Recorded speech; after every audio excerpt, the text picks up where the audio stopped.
जानते हैं आज की देश और दुनिया की सिलेक्टेड काम की और महत्वपूर्ण 50 बड़ी खबरों को सिर्फ 10 मिनट में। पर अभी तक आपने इस वीडियो को लाइक नहीं किया तो लाइक कर दीजिए।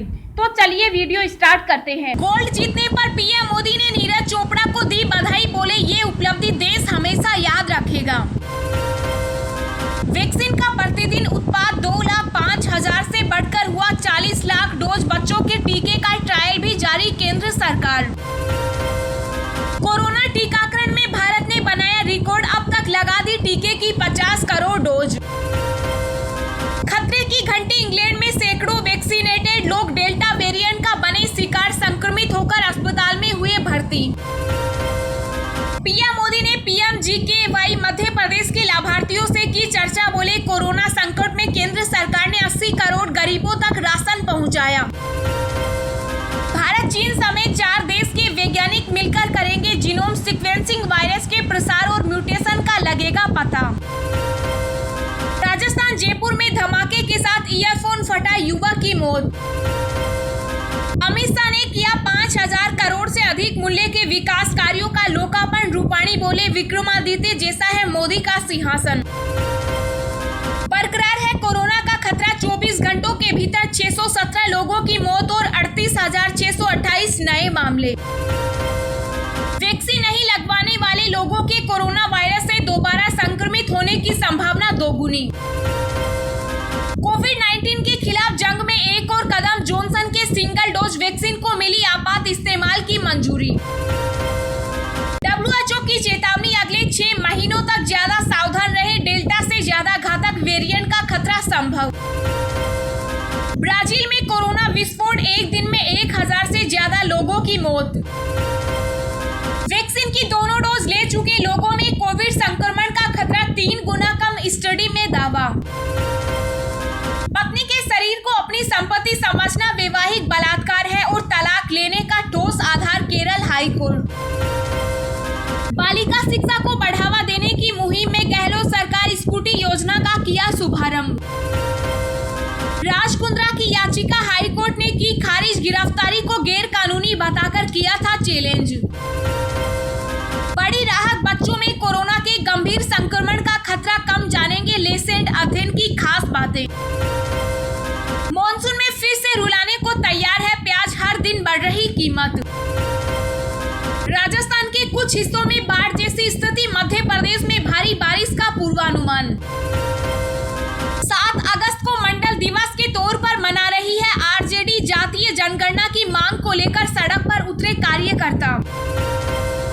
खुशखबरी, 9 अगस्त को जारी होगी PM किसान की 9वीं किस्त। इस साल के अंत तक डिजिटल करेंसी मॉडल ला सकता है रिजर्व बैंक।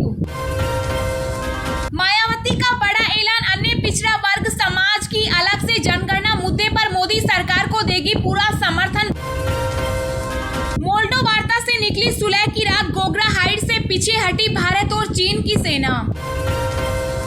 राहुल गांधी का ट्विटर अकाउंट अस्थायी तौर पर सस्पेंड, बहाली की प्रक्रिया जारी, कांग्रेस। केंद्र ने राज्यों को अब तक दी 51.5 करोड़ से अधिक कोरोना वैक्सीन, अब भी बची है 2 करोड़ 29 लाख डोज। ऐसा फेंका भाला कि सबको हिला डाला, 13 साल के बाद भारत आया पहला स्वर्ण पदक। मेडल टैली, 1 गोल्ड आते ही बदल गया हिसाब किताब, 65 से 47वें पायदान पर आया भारत। जी हाँ दोस्तों, और भी बहुत बड़ी काम की खबरें निकल कर आ रही हैं, इसलिए वीडियो को लास्ट तक जरूर देखना। तो चलिए अब जानते हैं जो महत्वपूर्ण काम की खबरें हैं उनको विस्तार से। पर इससे पहले अभी तक आपने इस वीडियो को लाइक नहीं किया तो लाइक कर दीजिए। गोल्ड जीतने पर पीएम मोदी ने नीरज चोपड़ा को दी बधाई, बोले ये उपलब्धि देश हमेशा याद रखेगा। जी हां, पीएम मोदी ने नीरज चोपड़ा को टोक्यो ओलंपिक में गोल्ड जीतने पर बधाई दी। उन्होंने ट्वीट करते हुए उन्हें बधाई दी। उन्होंने कहा कि आज जो नीरज ने हासिल किया है उसे हमेशा याद किया जाएगा। उन्होंने ट्वीट कर लिखा कि टोक्यो में इतिहास रचा गया है, क्या आज जो हासिल किया है उसे हमेशा याद किया जाएगा। युवा नीरज ने असाधारण रूप से अच्छा प्रदर्शन किया। उन्होंने उल्लेखनीय जुनून के साथ खेला और अद्वितीय धैर्य दिखाया। चोपड़ा ने टोक्यो ओलंपिक में शनिवार को यहाँ भाला फेंक में स्वर्ण पदक जीतकर भारतीय खेलों में नया इतिहास रचा। नीरज ने अपने दूसरे प्रयास में 87.58 मीटर भाला फेंका, जो कि सोने का तमगा हासिल करने के लिए पर्याप्त था।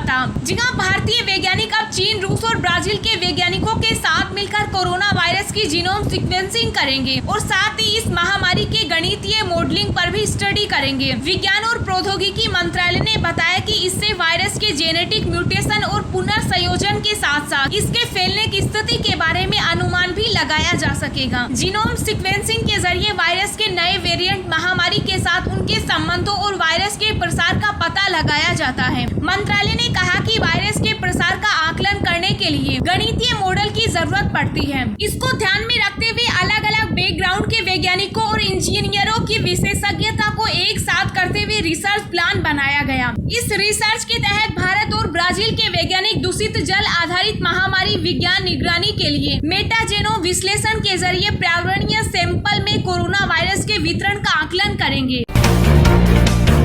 जॉनसन एंड जॉनसन की सिंगल डोज कोरोना वैक्सीन के इस्तेमाल को भारत ने दी मंजूरी। जी हां, भारत सरकार ने देश में अमेरिकी pharma company Johnson and Johnson की एक डोज वाली कोरोना वायरस वैक्सीन के इमरजेंसी इस्तेमाल के लिए मंजूरी दे दी। शनिवार को केंद्रीय स्वास्थ्य मंत्री मनसुख मांडविया ने ट्वीट करते हुए जॉनसन एंड जॉनसन की वैक्सीन को अप्रूवल देने की जानकारी दी। उन्होंने कहा कि भारत के पास अब कोरोना के खिलाफ 5 टीके हो गए। इससे कोरोना से पार पाने में मदद मिलेगी।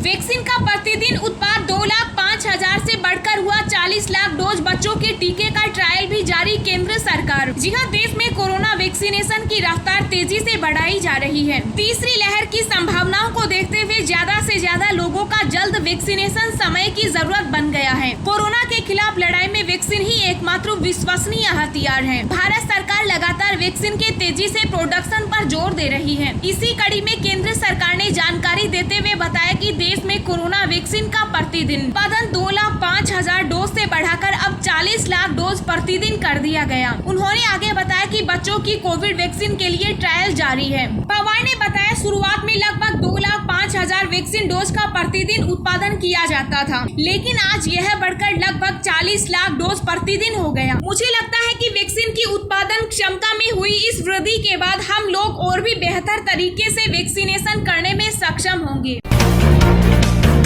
मोल्डो वार्ता से निकली सुलह की रात, गोगरा हाइट्स से पीछे हटी भारत और चीन की सेना। जी हां, भारत और चीन के बीच पूर्वी लद्दाख में लंबे समय से चल रहा सीमा गतिरोध अब समाप्त होता दिख रहा है। 12वें राउंड के कमांडर लेवल की बातचीत के बाद दोनों सेनाएं गोगरा इलाके से पीछे हट गई। विदेश मंत्रियों की बैठक में भी इन इलाकों से पीछे हटने का फैसला लिया गया था। भारत और चीन की सेना के द्वारा बनाए गए सभी अस्थायी और उससे संबंधित अन्य ढांचों को ध्वस्त कर दिया गया और उसे पारस्परिक रूप से सत्यापित भी किया गया है। अभी कुछ दिन पहले ही भारत और चीन के बीच मोल्डो में हुई 12वें दौर की बातचीत में दोनों देश पेट्रोल पॉइंट 17A से सैनिकों को हटाने पर सहमत हुए थे, जो पूर्वी लद्दाख क्षेत्र में दोनों देशों के बीच फ्रिक्शन पॉइंट में से एक है।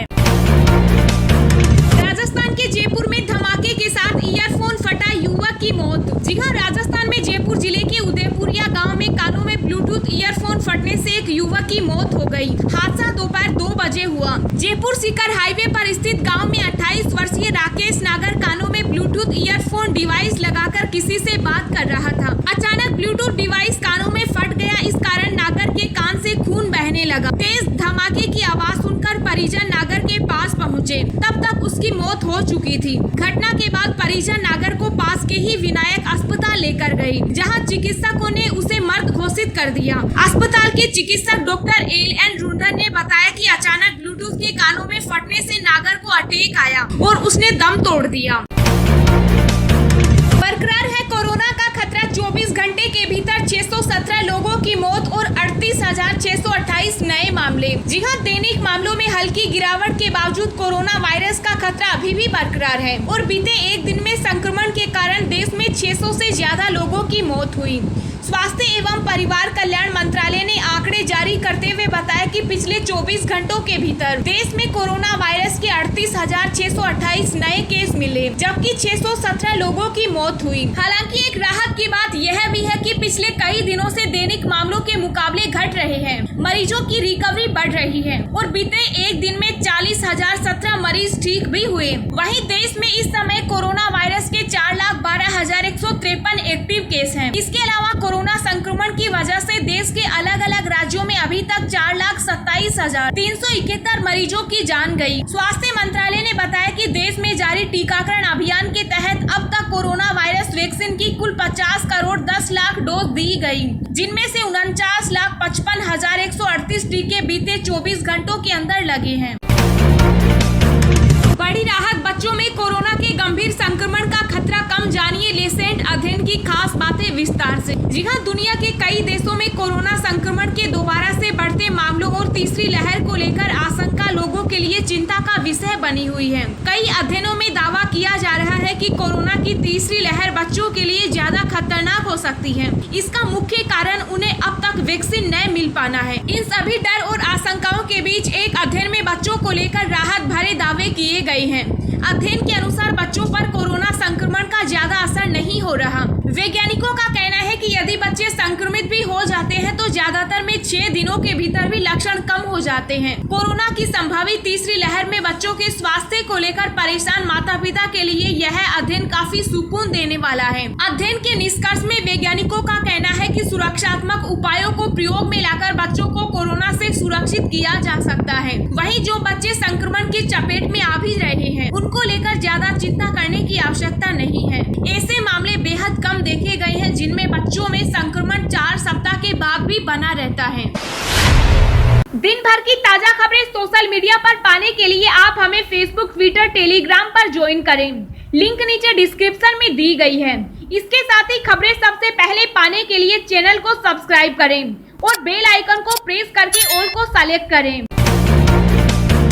मॉनसून में फिर से रुलाने को तैयार है प्याज, जानिए क्यों हर दिन बढ़ रही है कीमत। जी हां, प्याज का भाव चढ़ने लगा है। दिल्ली के लोग एक बार फिर से अपनी रसोई में प्याज की बढ़ी कीमत से दो चार होने वाले हैं। महाराष्ट्र से आवक कम होने के कारण गाजीपुर सब्जी मंडी में कम मात्रा में प्याज आ रहा है। ऐसे में उसके भाव में इजाफा हो रहा है। आढ़तियों की माने तो मानसून सीजन तक भाव बढ़ा रहेगा। मंडी में आज प्याज का थोक भाव 20 से 25 रुपए किलो रहा, जो कि खुदरा में 30 से 40 रुपए किलो बिका। ने किया 5,000 करोड़ से अधिक मूल्य के विकास कार्यों का लोकार्पण, रूपाणी बोले विक्रमादित्य जैसा है मोदी का सिंहासन। जी हां, केंद्रीय गृह एवं सहकारिता मंत्री अमित शाह ने गुजरात में 5,000 करोड़ से अधिक मूल्य के विकास कार्यों का लोकार्पण किया। शाह ने कहा कि प्रधानमंत्री नरेंद्र मोदी ने गुजरात में जो विकास की एवं जन कल्याण की जो राजनीति शुरू की, उसे पहले आनंदीबेन पटेल ने आगे बढ़ाया तथा मुख्यमंत्री विजय रूपाणी व उप मुख्यमंत्री नितिन पटेल की सरकार आगे बढ़ा रही है। कोरोना महामारी के कारण दुनिया में जब सभी कार्य ठप हो गए थे, तब गुजरात में 5,300 करोड़ की लागत से 40 से अधिक विकास कार्य किए गए। कोरोना महामारी में भी राज्य का विकास नहीं रुका। आज गुजरात हर क्षेत्र में आगे है।